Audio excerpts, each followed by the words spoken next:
सिंधुदुर्ग जिल्ह्यासह इतर जिल्ह्यातील ताज्या घडामोडी पाहण्यासाठी सिंधुदुर्ग 24 तासला सबस्क्राइब करा आणि बेल आयकॉनवर क्लिक करा। सिंधुदुर्ग 24 तास सदैव तुमच्या सोबत। पुढील बातमी पाहणार आहोत विस्ताराने। कणकवली उपजिल्हा रुग्णालय येथे सिंधुदुर्ग जिल्ह्यातील आरोग्य व्यवस्था बळकट करण्यासाठी सरकारच्या माध्यमातून स्पेशालिस्ट डॉक्टरांच्या शिबिरात 1266 रुग्णांची तपासणी शुक्रवारी करण्यात आली।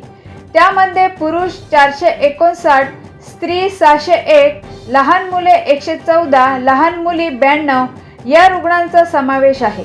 त्यापैकी 1134 रुग्णांच्या विविध तपासण्या करण्यात आल्या आहेत। हे आरोग्य शिबिर पालकमंत्री नितेश राणे यांच्या संकल्पनेतून पार पडले।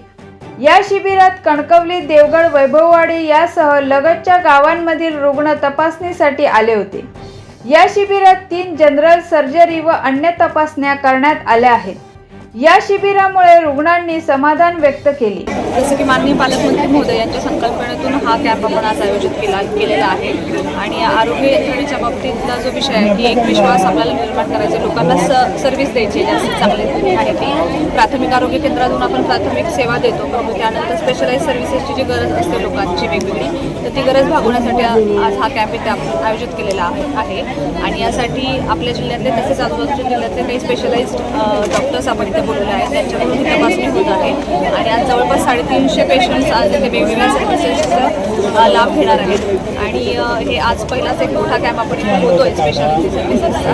त्याच पद्धतीने दर 3 महिन्यांनी हे घेण्याचं प्रस्तावित आहे। त्याचप्रमाणे जास्त सर्व्हिसेस आणखी आपल्याला कशा इन्क्लूड करता येतील आणि आणखी याची वारंवारता वाढवता येईल की नाही या बाबतीत देखील आम्ही आज विचार केलेला आहे।